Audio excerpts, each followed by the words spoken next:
Quand le couteau d'autopsie a touché sa peau pour la première fois, le doigt de la petite fille a bougé et le monde du docteur s'est arrêté. Abonnez-vous et activez les notifications avant de commencer. Regardez ce miracle jusqu'à la fin et dites dans les commentaires ce que vous auriez fait si vous aviez été là. La nuit était dense, presque sans lune. La route vers San Pedro del Valle semblait engloutir la vieille voiture qui fendait le vent. À l'intérieur, le bruit du moteur se mêlait aux sanglots désespérés de Miguel. « Elle va s'en sortir, tu m'entends ?» disait-il sans croire à ses propres paroles. Rosa, sur la banquette arrière, se retourna, tenant la petite main froide de sa fille Lucia. « Mon amour, parle-moi s'il te plaît. Maman est là. » La petite fille ne bougeait pas.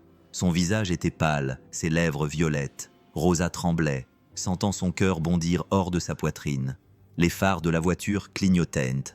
La pluie commença à tomber, glissant sur la vitre. Miguel serra le volant de toutes ses forces, les yeux remplis de larmes. « J'aurais dû réparer cette fichue voiture avant. Encore un petit effort, ma fille, tiens bon. » Le compteur de vitesse grimpait. Chaque virage semblait plus serré que le précédent. Les pneus crissaient sur la chaussée mouillée. Dehors, tout n'était que ténèbres. À l'intérieur, seul le désespoir régnait. Rosa essayait de rester calme, mais sa voix était brisée. « Miguel, ralentis, s'il te plaît, tu es nerveux. On va y arriver, mais doucement, on n'a pas le temps. » Lucia s'éteint, un coup de tonnerre déchira le ciel. Le bruit fit légèrement frissonner Lucia et pendant une seconde, Rosa crut qu'elle avait réagi. « Regarde, elle a bougé. » Miguel bougea. « Ma fille, Lucia. » Il regarda dans le rétroviseur, les larmes aux yeux. « Mon Dieu, parle-moi ma fille, s'il te plaît. » Mais la fillette resta immobile. La voiture continue d'avancer. La pluie s'intensifie. Les essuie-glaces battent nerveusement, comme le cœur de Rosa.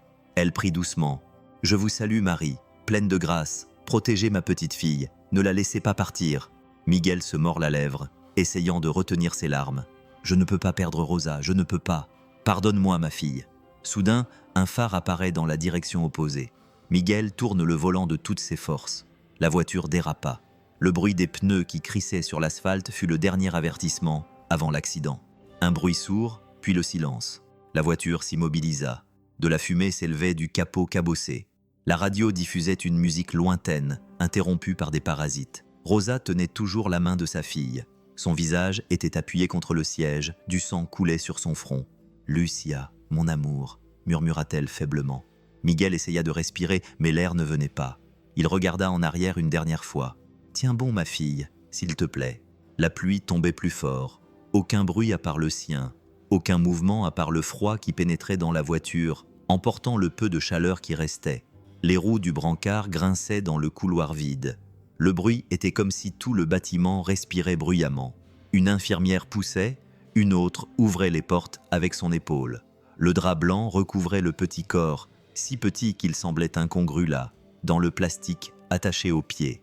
Un bout de papier froissé, fil sans vie, accident mortel, heure, lieu, signature rapide, rien d'autre. « Signez ici, docteur », dit l'employé de la morgue à voix basse sans le regarder. Andrés prit le dossier. Le stylo ne fonctionnait pas. Il griffonna, il relut l'enveloppe. Il respira lentement, comme s'il essayait d'avaler une pierre. « Âge », murmura-t-il, « 7 ans. »« C'est ce qu'ils ont apporté », répondit l'infirmière. « Ils l'ont emmené dans un autre hôpital. Le père n'a pas survécu. » Silence. L'horloge murale faisait tic-tac, tic-tac, tic-tac, tranchant l'air froid. Andrés hocha la tête, sans rien dire, et l'équipe partit, laissant la porte se refermer lentement.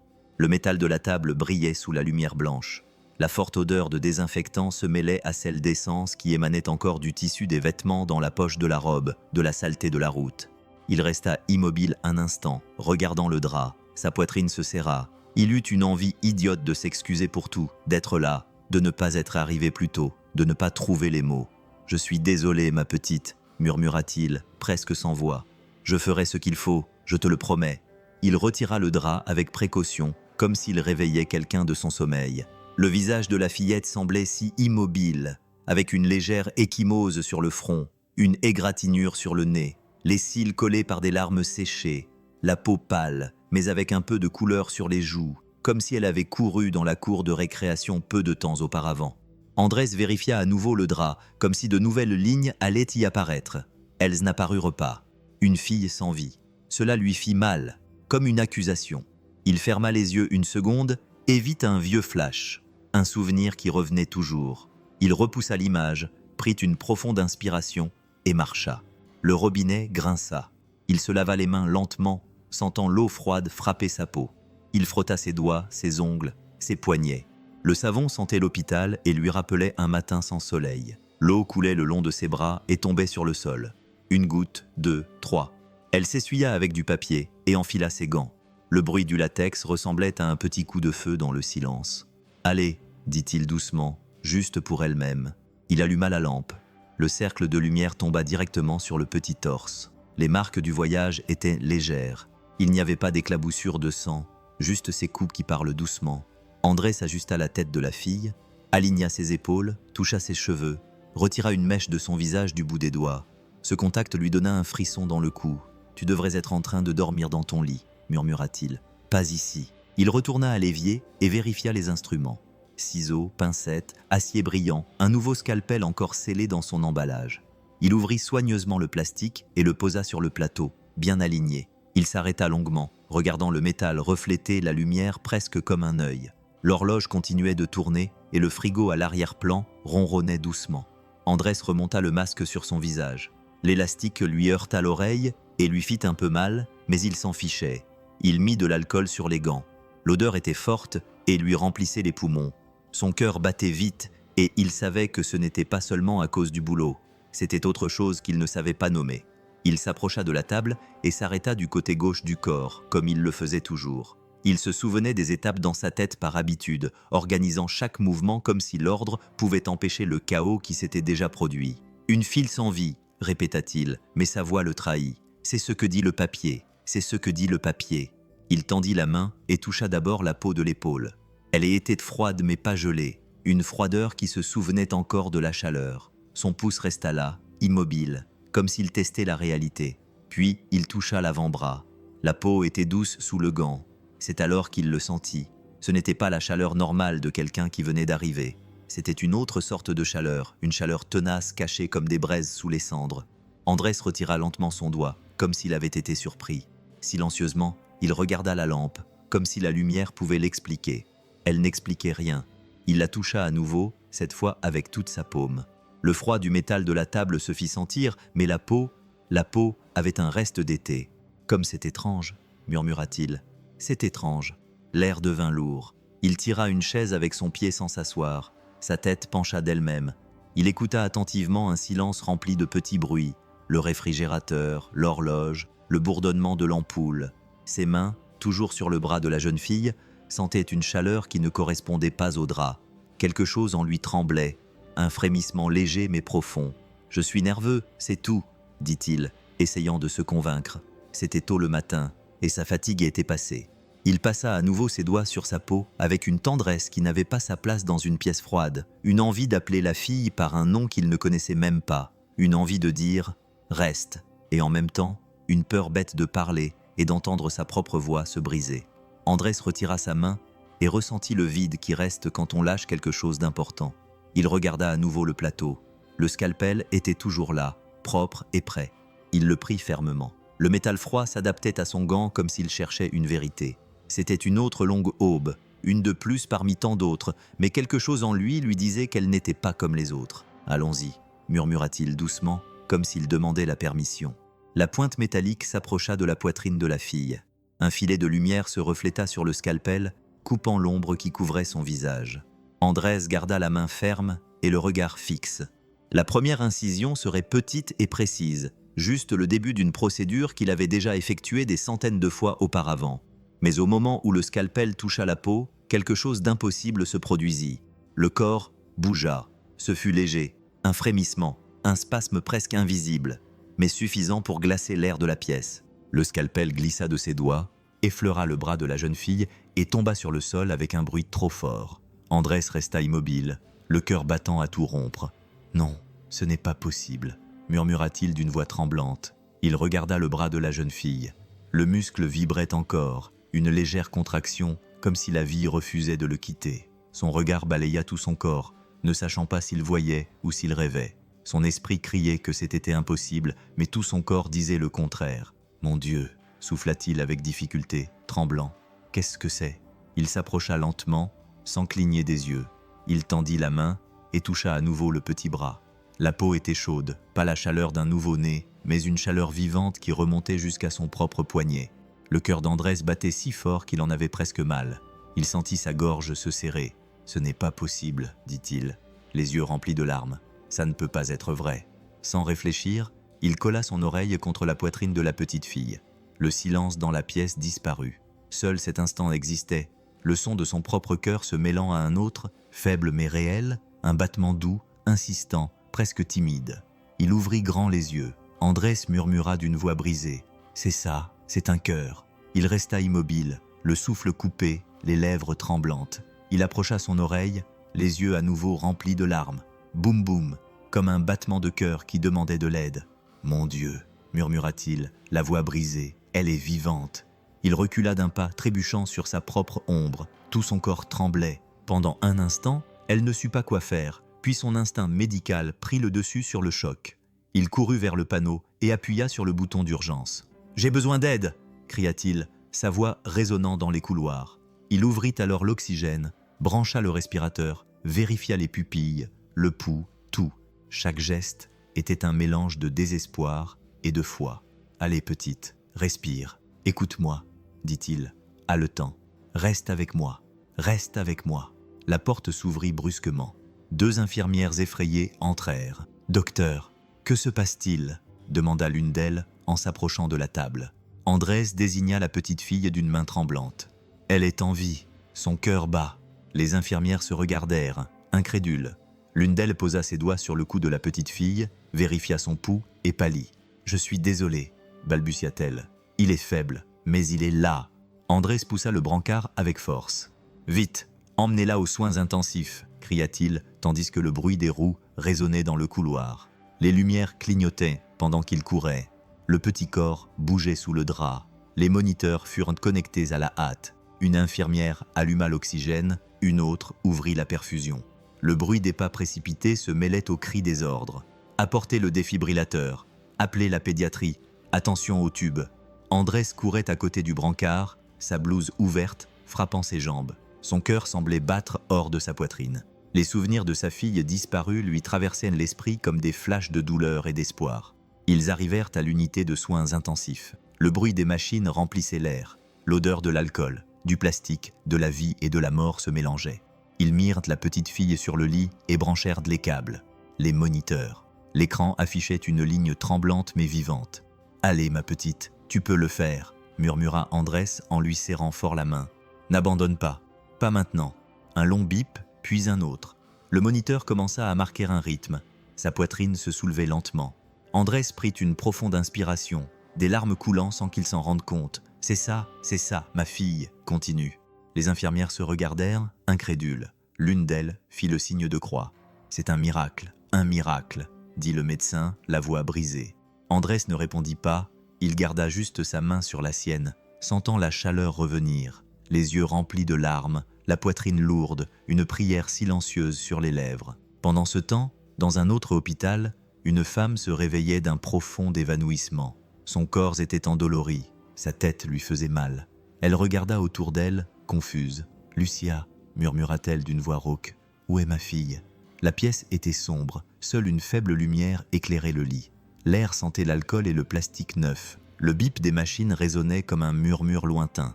Se rappelant que chaque seconde comptait, Andrés se tint à ses côtés, regardant son petit visage, le tube, les bandes, le pansement sur sa tempe. Et puis il le vit sous la gaze, presque caché par le drap.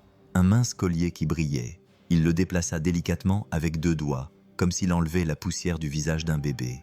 Une simple croix en argent, sans aucun luxe. Derrière la croix, il y avait une toute petite plaque avec un nom gravé dessus.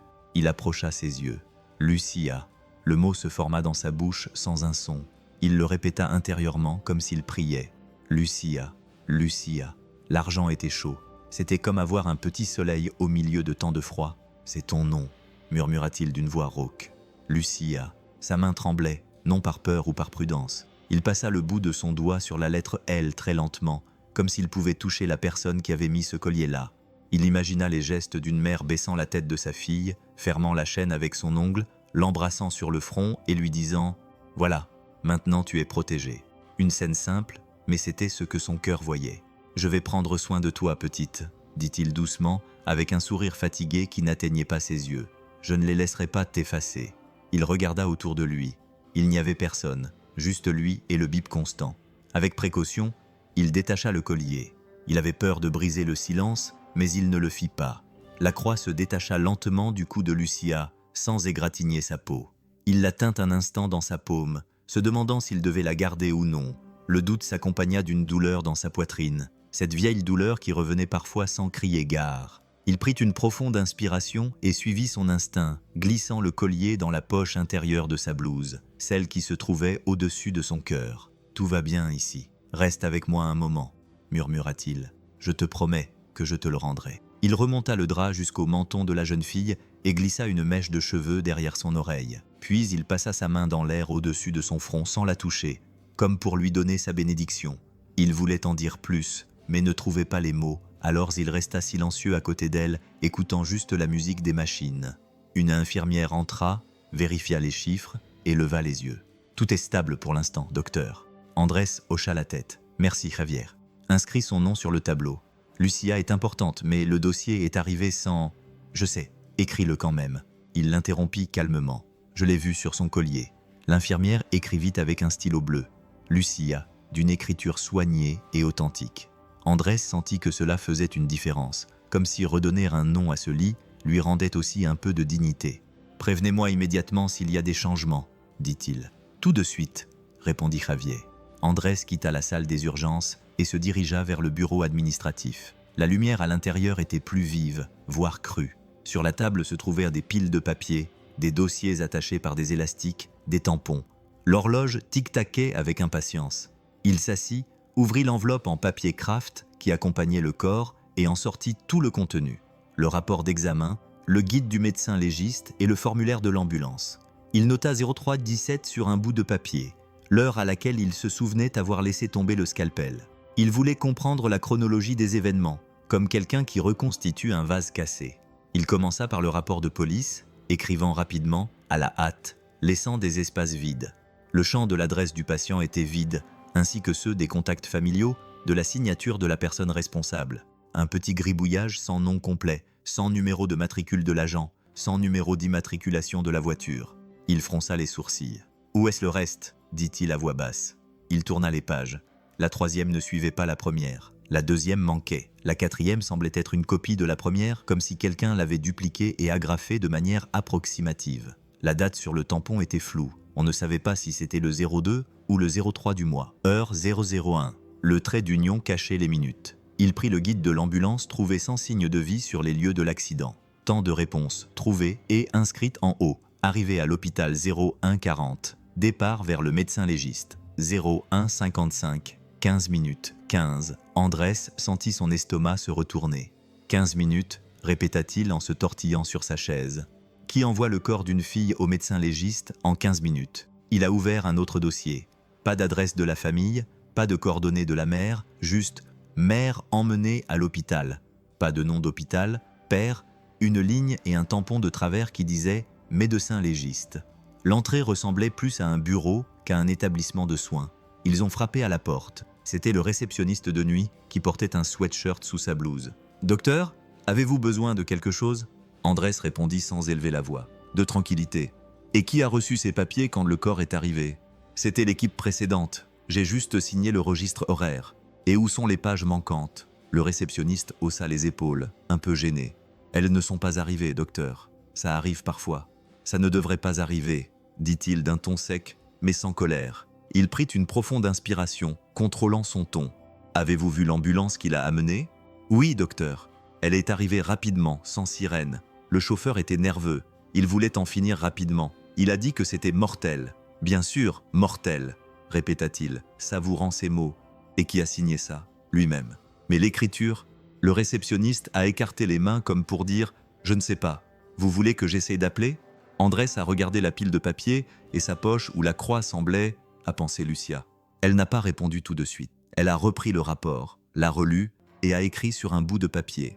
Pas d'adresse, pas de signature complète, pas de page 2, heure d'arrivée au médecin légiste, 15 minutes. À côté, il était en train d'écrire quand la porte grinça et que l'infirmière Paloma entra avec un dossier. « Docteur, les soins intensifs demandent une confirmation d'identité. Son bracelet indique seulement « Femme, NN ». Changez-le, dit-elle fermement. Écrivez Lucia et mettez NN comme observation, mais écrivez le nom, s'il vous plaît. Oui, docteur. Paloma regarda son visage pendant une seconde. Quelque chose s'était passé. Elle baissa les yeux vers les papiers. Tout est bizarre, très rapide. Un cas comme celui-ci ne se règle pas aussi facilement. Il manque des éléments. C'est irrespectueux. Paloma acquiesça, consciente du poids de ses mots. Vous dites toujours que les papiers racontent une histoire. Cette histoire est incomplète, n'est-ce pas? Oui, répondit-il d'un air fatigué. Et quand elle est incomplète, quelqu'un souffre 2 fois plus. Paloma sortit et ferma la porte avec précaution. Andrés se retrouva seul avec la table et les tampons. Il passa la main sur son visage, sentant sa barbe lui chatouiller les doigts. Il prit un marqueur jaune et souligna les lacunes comme s'il déclenchait une alarme. Plus il lisait, plus le vide grandissait. Ce n'était pas juste une erreur, c'était de la précipitation. C'était un « débarrassez-vous-en » qu'il avait déjà vu et qui lui faisait toujours mal. Il écrivit « Lucia » en haut d'une feuille blanche. En dessous, il écrivit ce qu'il savait et ce qu'il ignorait. Fille, 7 ans, arrivée décédée, signe de vie détecté à 0003 17. Elle s'arrêta. Adresse et numéro de téléphone de la mère inconnue. Origine du rapport. Numéro de patrouille. Page 2. Il fouilla dans sa poche, sortit le collier et le posa sur la feuille. La croix brillait sous la lumière froide. Le nom sur l'étiquette semblait la regarder en retour. « Je ne les laisserai pas t'effacer, petite », dit-elle avec plus de fermeté, ni sur le papier, ni en dehors. Elle remit soigneusement le collier à sa place, rangea les dossiers et nota ce qu'il pouvait. Écrivit des notes, avec des points d'interrogation sur le dernier. Écrivit pourquoi si vite, le colla au centre de la feuille. Plus officiel qu'un doigt dans la poitrine de quelqu'un qui n'était pas là pour répondre. La réceptionniste jeta à nouveau un coup d'œil par la porte. « Docteur, si vous voulez, je peux vérifier les registres radio de la réception des ambulances. Ils ont peut-être le numéro du rapport. » Andrés le regarda avec une gratitude tranquille.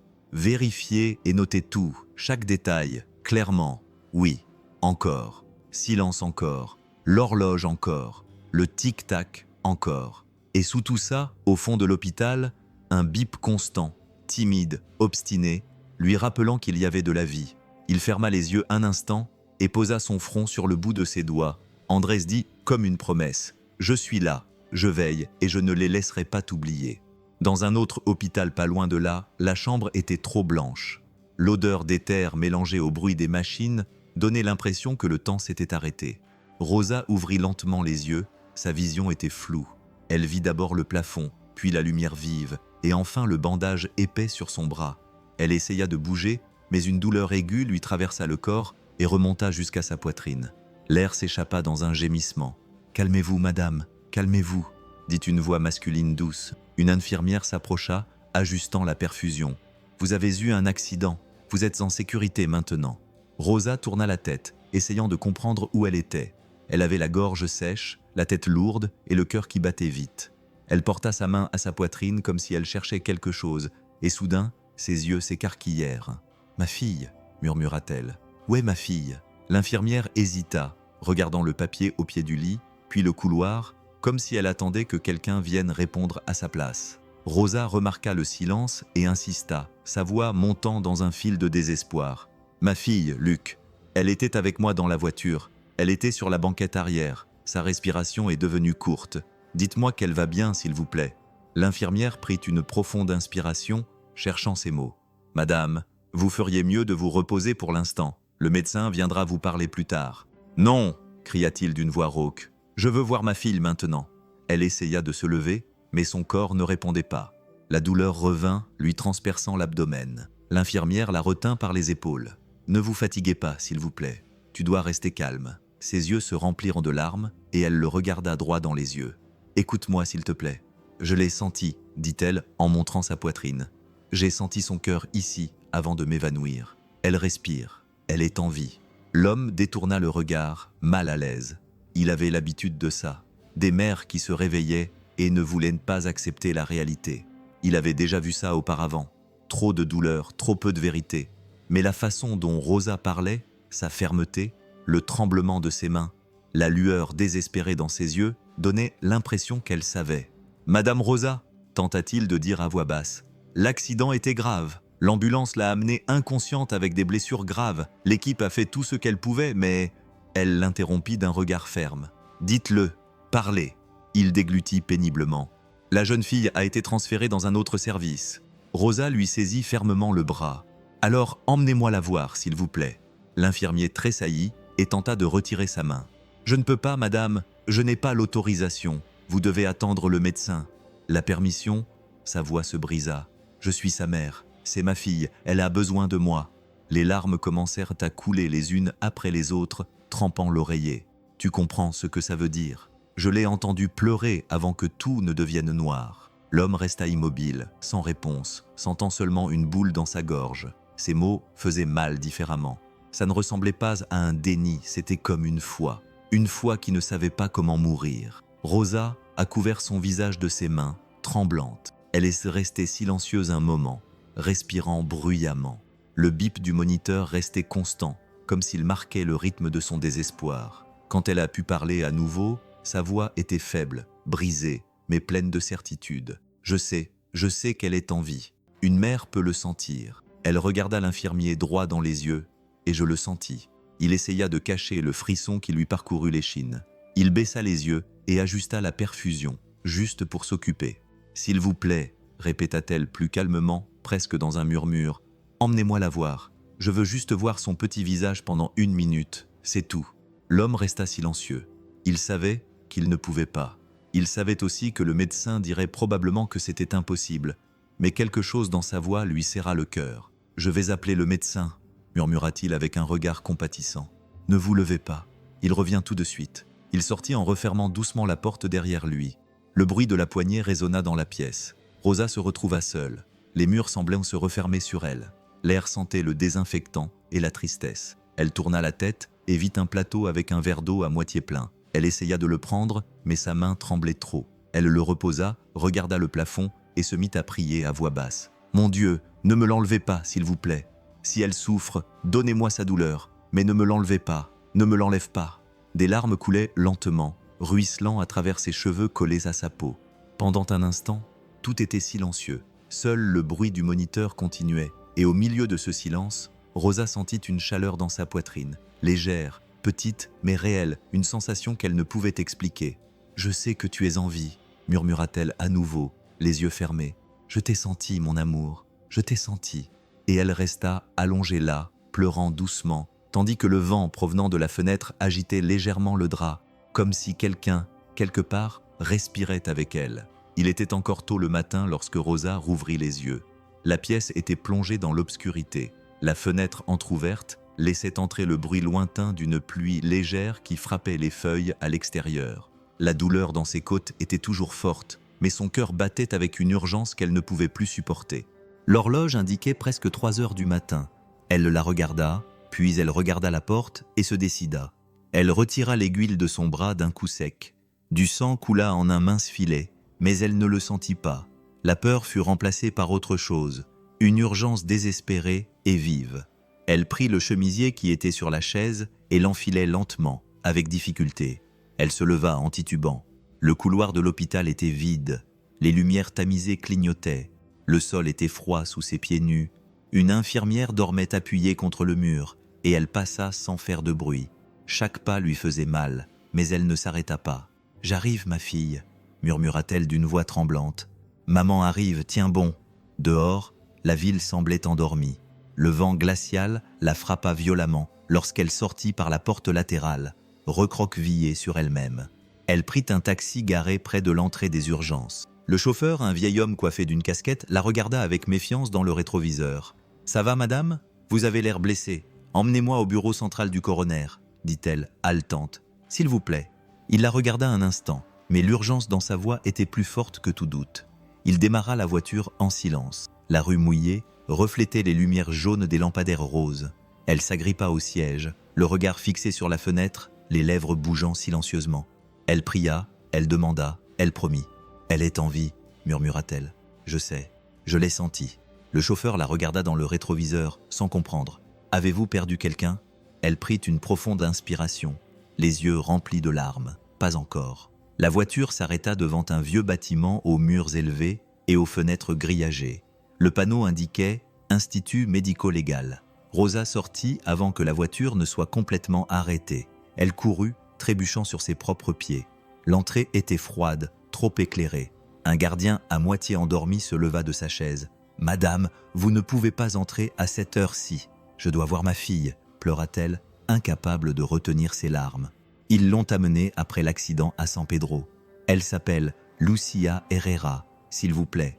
L'homme a essayé de la calmer, mais elle s'est dégagée et a poussé la porte. Ses larmes se mêlaient déjà à la pluie qui coulait de ses cheveux. Les couloirs du bureau du médecin légiste étaient longs et sentaient le formaldéhyde et le métal. Les lumières bourdonnaient.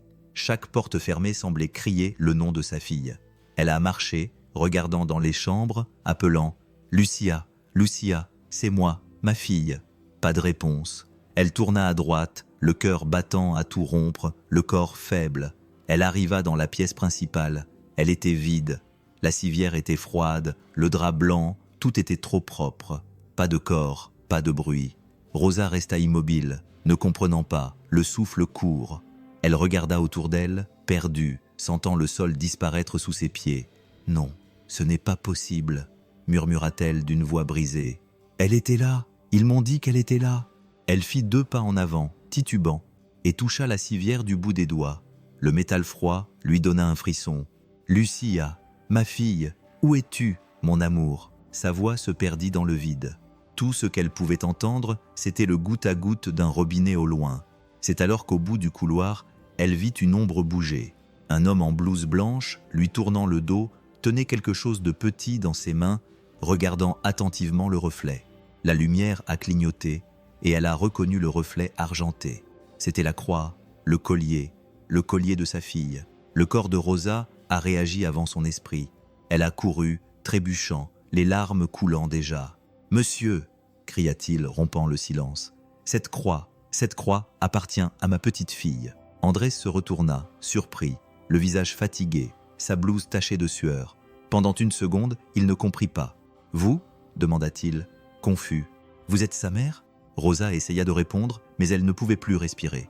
Le sol tournait, ses jambes ne pouvaient plus la soutenir. « Ma fille !»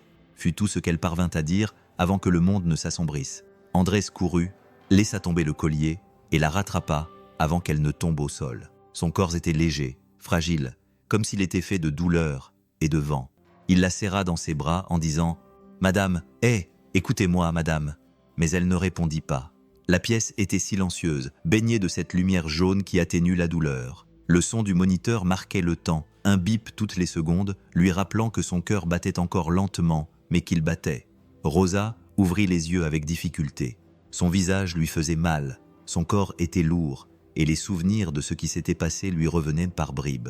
D'abord, le bruit de la voiture, puis le froid, et enfin le vide. Elle essaya de bouger, mais une douleur lui transperça la poitrine. Elle regarda autour d'elle, confuse, jusqu'à ce qu'une voix douce rompe le silence. « Calme-toi, calme-toi, ne bouge pas encore. » Elle tourna lentement la tête. Andrés s'était assis à côté du lit, les yeux fatigués mais fixes.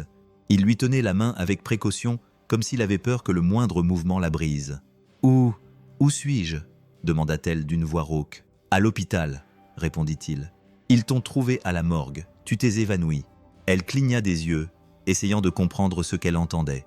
« À la morgue ?»« Oui. » Il prit une profonde inspiration, « Mais maintenant tu es en sécurité. » Le silence qui suivit était pesant.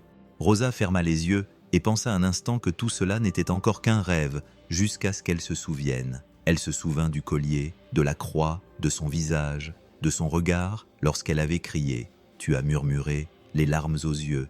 Tu portais le collier de ma fille. Andrés s'acquiesça lentement et lui serra un peu plus fort la main.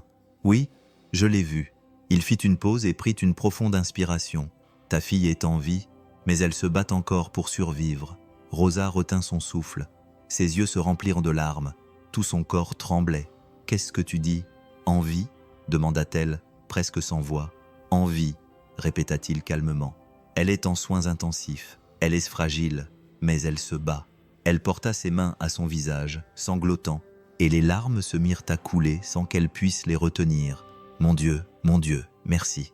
Andrés resta silencieux, respectant ses larmes qui venaient du plus profond de son être, des larmes pleines de culpabilité, de soulagement et de peur. Rosa se pencha sur le lit, agrippant les draps, comme si elle voulait retenir la vie entre ses mains. « Je le savais », dit-elle entre deux sanglots. « Je sentais qu'elle était en vie, je le savais. » Il se contenta d'acquiescer, observant la femme s'effondrer intérieurement. Quelque chose remua également en lui, un vieux souvenir, le visage d'une fille qu'il n'avait pas pu sauver, mais il ravala son émotion et garda une voix calme. « Elle est forte », dit-il avec beaucoup de fermeté. Rosa prit une profonde inspiration, essayant de se calmer. Les larmes continuaient de couler, mais son regard était différent, lourd mais clair. « Docteur », commença-t-elle, la voix brisée, « il y a quelque chose que vous devez savoir. » Andrés s'approcha un peu plus, l'air attentif. « Dites-moi, Doña Rosa. » Elle leva les yeux vers le plafond, comme pour y chercher du courage. Sa bouche tremblait. « C'était lui, » murmura-t-elle. « C'était Miguel, votre mari. » Elle acquiesça, le visage empreint de douleur. « J'ai essayé de l'arrêter, docteur. Je le jure devant Dieu, j'ai essayé. » Les larmes revinrent encore plus fort, mais il avait perdu la tête. Andrés ne dit rien, la laissant parler à son rythme. Rosa continua. « Il n'était pas le vrai père de Lucia. La petite fille était celle d'un autre homme. J'ai rencontré Miguel plus tard, alors qu'elle était encore bébé. Il disait toujours qu'il l'aimait comme sa propre fille. Et au début, je le croyais. » Elle s'interrompit un instant, haletante, mais ensuite, il s'est mis à boire et tout a changé. Il rentrait tard à la maison, il me criait dessus, la voix tremblante, et quand il perdait le contrôle, il la frappait aussi. Andrés ferma les yeux un instant, la gorge nouée. « J'aurais dû partir plus tôt », a continué Rosa en pleurant. « J'y ai pensé plein de fois, mais il m'a menacé, disant que si je partais, il l'emmènerait avec lui. J'avais peur et honte. » Les mots sortaient par bribes entre les sanglots et les halètements. « Cette nuit-là, a-t-il dit dans un murmure, il est rentré ivre. J'étais dans la cuisine. Lucia jouait avec un verre de jus de fruits à table. Elle s'est retournée brusquement et le verre est tombé par terre et s'est cassé. Elle s'est arrêtée, fermant les yeux très fort comme si elle voulait effacer cette image. Il lui a crié dessus. Je lui ai crié dessus. Puis il a poussé la petite. Sa voix s'est évanouie et s'est transformée en gémissement. Elle est tombée dans les escaliers. Andrés a mis sa main sur sa bouche, surpris, mais n'a rien dit. Je me suis enfui.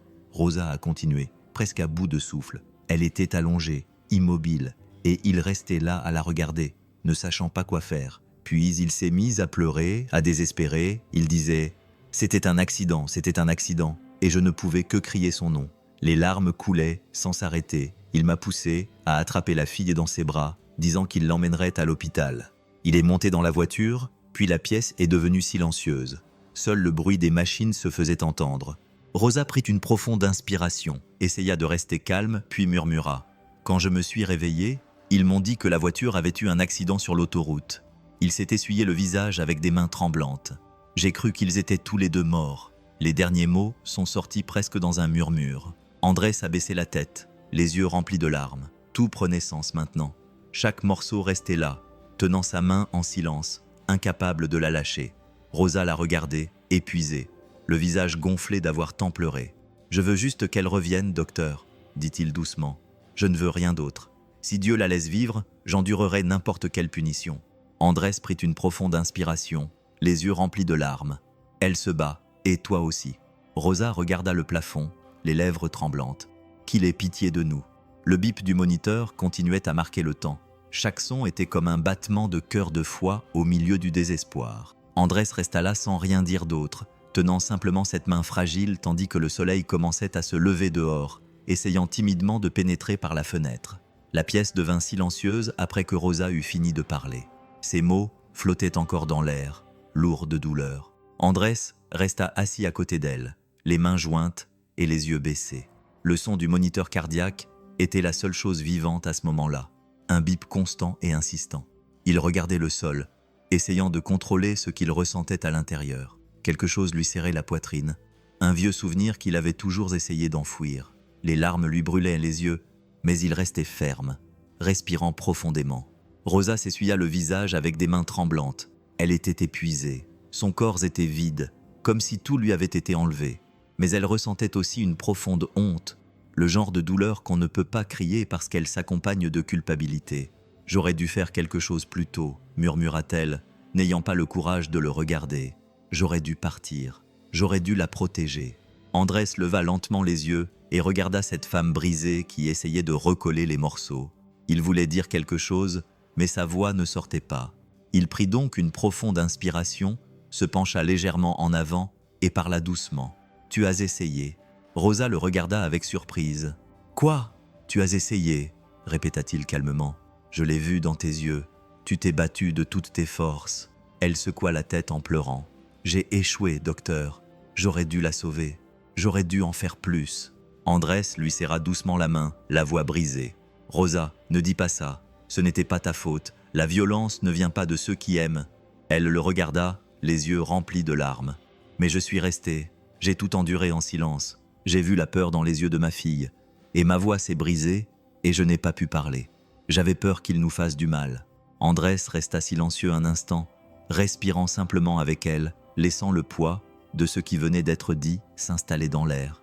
Quand il prit enfin la parole, sa voix était basse mais ferme. « La peur est aussi une blessure, Rosa, et on ne choisit pas ses blessures. » Mais il fit une pause, cherchant ses mots. Le moment est venu de protéger ce qui reste. Elle le regarda, confuse. Ce qui reste. Andrés regarda le sol, puis la regarda tendrement. « Toi et l'amour que tu portes encore en toi. » Ces mots lui transpercèrent la poitrine rose. Elle se couvrit le visage de ses mains, le corps tremblant, et se remit à pleurer, mais c'étaient des pleurs différents, plus doux, comme si quelque chose, aussi infime soit-il, s'était libéré. Andrés se cala dans sa chaise et ferma les yeux un instant. Son cœur lui faisait mal. Un vieux souvenir lui revint à l'esprit. Le son d'un petit rire, une petite fille courant dans la maison, un père dont on parlait d'une voix douce, puis le silence, le souvenir de l'accident, l'erreur d'un conducteur distrait, la culpabilité qui l'accompagnait encore. Il cligna des yeux, essayant d'effacer cette image, mais il n'y parvint pas. Le souvenir de sa fille disparue se mêlait au visage de la jeune fille qui luttait maintenant pour sa vie à l'hôpital, de la même taille, du même âge, avec la même innocence. Il sentit une boule dans sa gorge et, pour la première fois depuis longtemps, il laissa couler une larme. Rosa le remarqua. « Vous avez aussi perdu quelqu'un, n'est-ce pas ?» demanda-t-elle doucement. Andrés mit longtemps à répondre. « Oui, dit-il finalement. Ma fille avait 8 ans. »« Mon Dieu, dit Rosa, en mettant sa main sur sa bouche. Je suis vraiment désolé. »« Ce n'est pas la peine, répondit-il en prenant une profonde inspiration. C'était il y a longtemps. Quelqu'un, n'est-ce pas ?» Andrés mit du temps à répondre. « Oui, finit-il par dire. Ma fille avait 8 ans. Elle est morte d'une maladie incurable. C'était il y a longtemps, mais certaines douleurs ne s'estompent jamais vraiment. On apprend juste à vivre avec. » Rosa porta la main à sa bouche. « Je suis vraiment désolée, murmura-t-elle. Il prit une profonde inspiration, la voix calme mais grave. « Ne le soyez pas. Elle m'a appris à me battre pour la vie. » Il y avait là un silence de l'âme, une sorte de compréhension que seuls ceux qui ont souffert peuvent partager. Andrés, il s'essuya le visage avec le dos de la main et se leva lentement. « Je vais la laisser se reposer un peu avant de partir. » Il la regarda une dernière fois et dit d'une voix calme et ferme. « Ce n'est pas ta faute, Rosa. Ce qui s'est passé n'efface pas l'amour que tu lui as donné. Et c'est cet amour qui vous sauvera toutes les deux maintenant. » Rosa ferma les yeux et pleura doucement. « Merci, docteur Andrés. » Andrés quitta la chambre et se tint dans le couloir, appuyé contre le mur. Il avait le cœur lourd, mais avec une nouvelle détermination, il prit une profonde inspiration et se dirigea vers l'ascenseur. Quelques heures plus tard, tôt le matin, le silence de la morgue semblait plus dense que jamais. Andrés entra lentement, comme s'il pénétrait dans un lieu sacré. La lumière blanche se reflétait sur les plateaux métalliques, les draps alignés, les armoires fermées. Le tic-tac de l'horloge était le seul bruit audible. Une nouvelle civière se trouvait près de la porte, avec un corps recouvert d'un drap propre. Andrés s'approcha, prit le dossier attaché au pied du lit et lut lentement. Nom, Miguel Herrera, âge 38 ans, cause du décès traumatisme crânien. L'air devint soudainement lourd. Il relut le nom, comme pour se convaincre. Miguel Herrera, le même nom de famille, le même destin, le corps froid, la croix dans la poche de l'uniforme. La cruelle ironie de la vie qui se manifestait à nouveau. « C'est le même homme », murmura-t-il d'une voix tremblante. Le silence lui répondit. Andrés resta là, à regarder le drap blanc, le corps immobile. Il ressentit un étrange mélange de courage et de pitié, de compassion et de rage. D'un geste lent, il tira le drap jusqu'au visage de l'homme. Le visage était battu, le front ouvert, marqué par des signes de désespoir. Andrés prit une profonde inspiration, passa la main dans ses cheveux gris et le recouvrit à nouveau. « Que Dieu te pardonne, Miguel, dit-il d'une voix basse, presque comme une prière. Elle a survécu. » Elle ferma les yeux et resta silencieuse pendant quelques secondes, jusqu'à ce que le bruit lointain du tonnerre rompe le silence. Il commençait à pleuvoir dehors. Andrés se retourna, se dirigea vers le lavabo, se lava lentement les mains et resta debout à regarder l'eau couler. C'était la fin d'une vie et peut-être le début de la guérison d'une autre. Le bruit de la pluie s'intensifia. Chaque goutte qui tombait dehors semblait dire la même chose. Il y a des douleurs qui ne peuvent être effacées, mais on peut apprendre à pardonner. Le petit matin était lourd, comme si tout l'hôpital respirait avec difficulté. Les lumières de l'unité de soins intensifs clignotaient légèrement. Le bruit constant des machines remplissait l'air, ce bip-bip qui, pour ceux qui y travaillent, est un signe d'espoir. Andrés était assis sur un banc dans le couloir, épuisé, la tête entre les mains. Il n'avait pas dormi depuis des heures. L'image de Rosa et le souvenir de la fille silencieuse tournaient sans cesse dans sa tête comme un film qui ne s'arrêtait pas. Soudain, le son que tout le monde redoute a rompu le silence, une bip longue, désespérée et continue. Andrés bondit, le cœur qui semblait s'être arrêté lui aussi. La porte de l'unité de soins intensifs s'est ouverte et une infirmière a crié « Arrêt cardiaque, c'est la fille du lit 3 ». Andrés s'est précipité, sa blouse flottant derrière lui. La scène devant lui semblait se dérouler au ralenti. Les infirmières échangèrent des regards. Le petit corps de Lucia gisait immobile sur le lit. Le moniteur affichait une ligne droite. « Chargé et prêt », dit quelqu'un. Andrés s'approcha d'une voix ferme mais le regard tremblant. « Reculez maintenant ». Le bruit du défibrillateur rompit le silence. Son corps sursauta légèrement. Le moniteur clignota de manière indécise, puis revint au même bip continu. Rien. Andrés prit une profonde inspiration. Ses mains étaient moites, mais son instinct médical en tant que médecin l'emporta sur sa peur. Il posa sa paume sur la poitrine de la petite fille et ferma les yeux pendant une seconde. « Allez, Lucia, murmura-t-il, ne me fais pas ça, ma petite. » Il regarda les infirmières d'une voix ferme. « Appuyez maintenant. » L'une d'elles commença le mouvement rythmique sur la poitrine de la fillette. Andrés regarda le moniteur, son cœur battant au même rythme que les compressions, le bruit de l'air entrant par le tube, l'odeur d'alcool, le désespoir dans leurs yeux, tout se mélangeait en une seule supplication silencieuse. « Reviens. » Les secondes passaient lentement. 20, 30, 40 compressions. Encore. Charge. Pas de rythme. Andrés, allez. Le bruit du défibrillateur retentit à nouveau, le corps fragile réagit. Les câbles bougèrent, tout le monde retint son souffle. Le moniteur clignota une fois, 2 fois, puis revint à une ligne droite. Andrés sentit sa poitrine se serrer. Un lourd silence envahit la pièce. L'infirmière le regarda avec les yeux remplis de larmes. « Docteur !» Mais Andrés leva la main pour demander plus de temps. Sa voix était rauque mais pleine de foi. « Pas encore. Elle n'a pas fini de se battre. » Il s'approcha du lit. Ses mains tremblaient, mais il garda une pression ferme sur sa poitrine. Sa paume sentit la chaleur disparaître, et cela lui fit plus mal que tout. Andrés dit doucement, presque dans un murmure, « Je t'ai vu te battre. Batte-toi encore, s'il te plaît. Ta maman t'attend. Elle a besoin de toi. » Son visage se déforma, et une larme tomba. « Batte-toi, ma petite. » pleura-t-elle le cœur lourd. « Ta maman t'attend. » Et c'était comme si l'univers entier retenait son souffle avec lui pendant un instant. Rien n'existait à part ce silence dense rempli de foi. Soudain, le moniteur émit un faible son, un bip faible, puis un autre, et encore un autre. « Attendez », dit l'infirmière surprise. Il revient. Andrés ouvrit les yeux. Le rythme revint petit à petit, irrégulier comme une mélodie qui cherche à recommencer. « Allez, Lucia, ça continue », murmura-t-il, presque en pleurant.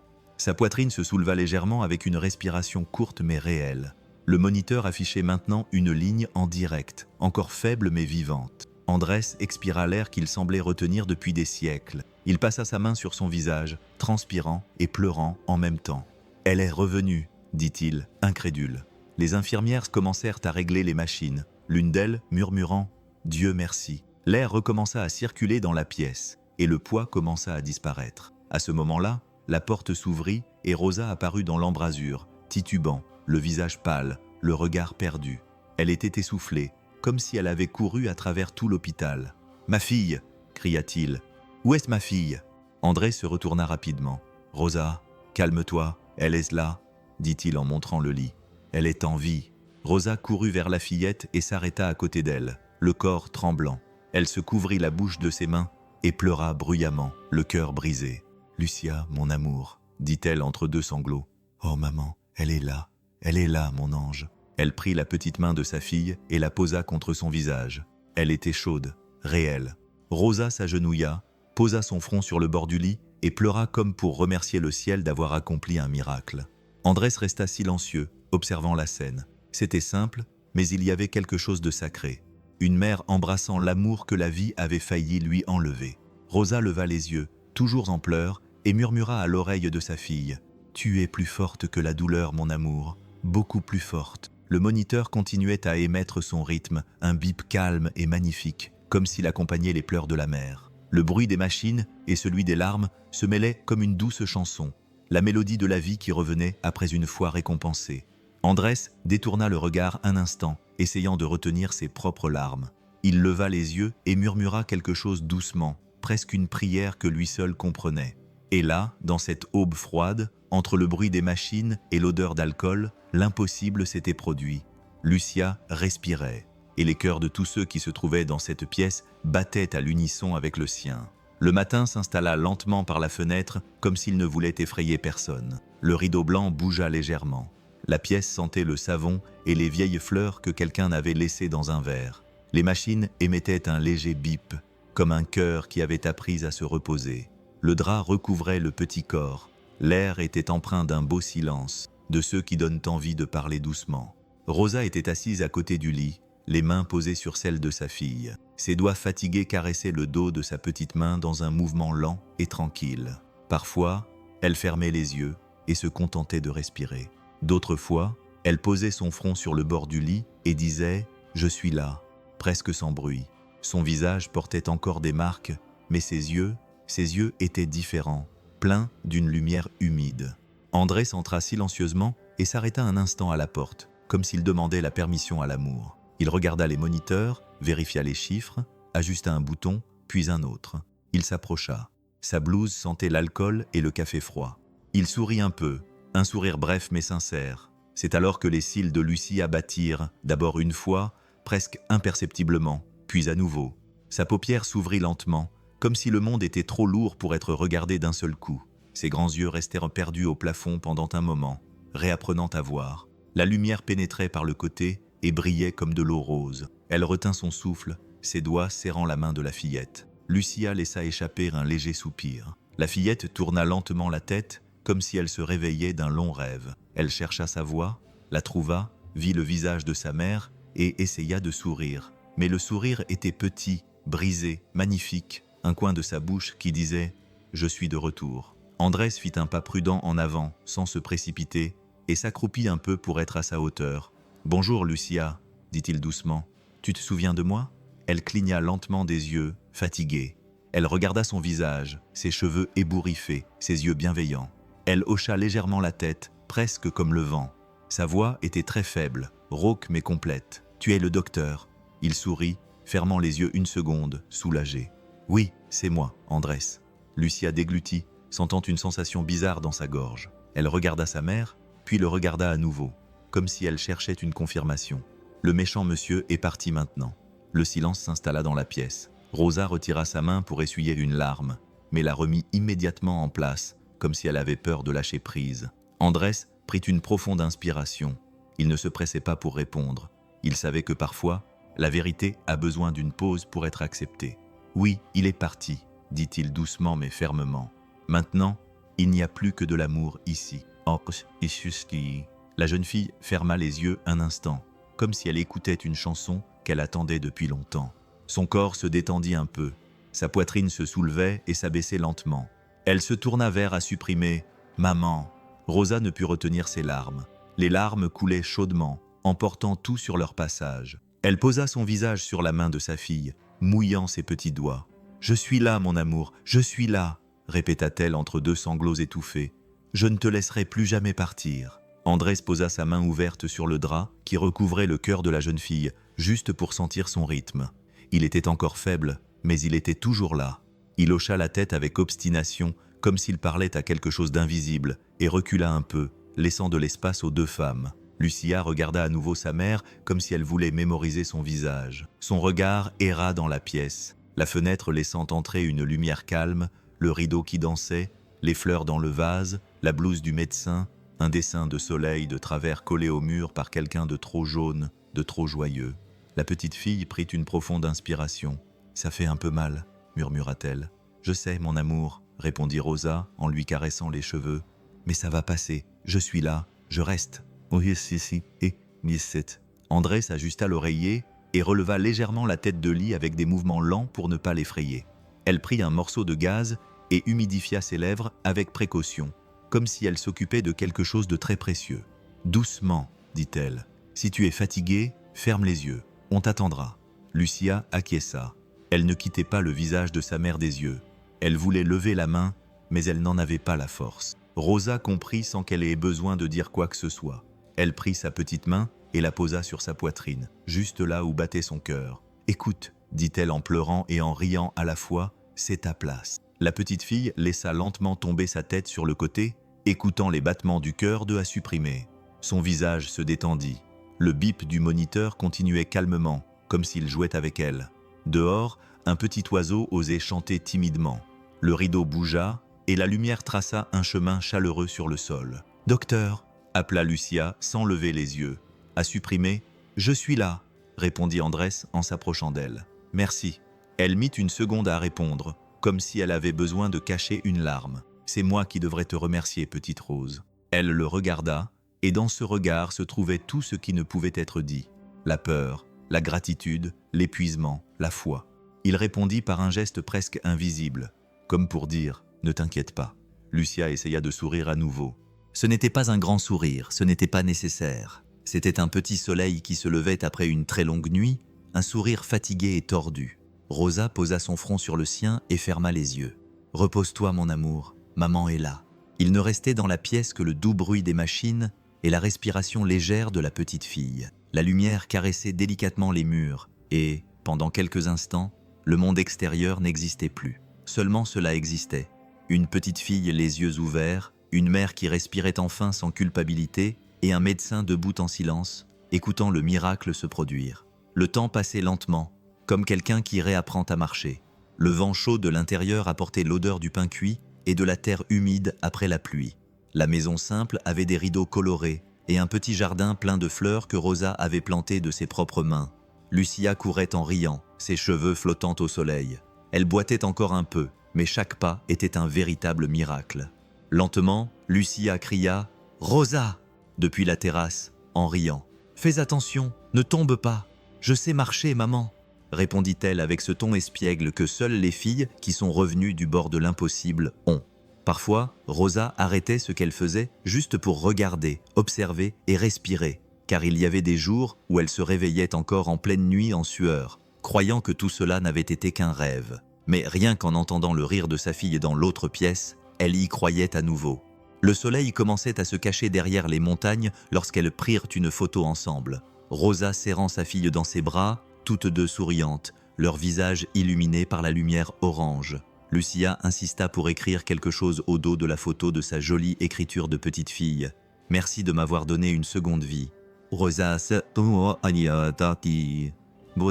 embrassa le front de la fillette et mit la photo dans une enveloppe. « Pour qui est-elle ?»« Pour un ange en blouse, » répondit la mère, les yeux remplis de larmes.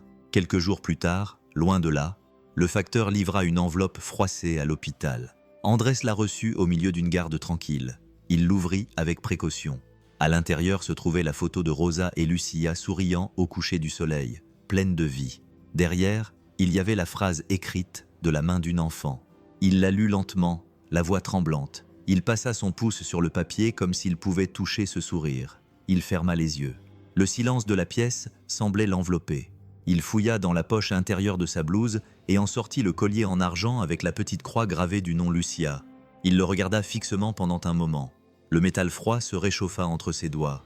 Camilla murmura en regardant le plafond. « Je crois que j'ai enfin appris comment sauver quelqu'un. » Une larme coula lentement, sans hâte. Elle pressa le collier contre sa poitrine, sentant son cœur battre fort, calmement, comme il ne l'avait pas senti depuis longtemps. Il resta là, immobile, avec un léger sourire, fatigué mais en paix. La lumière du soir pénétrait par la fenêtre, peignant tout en doré.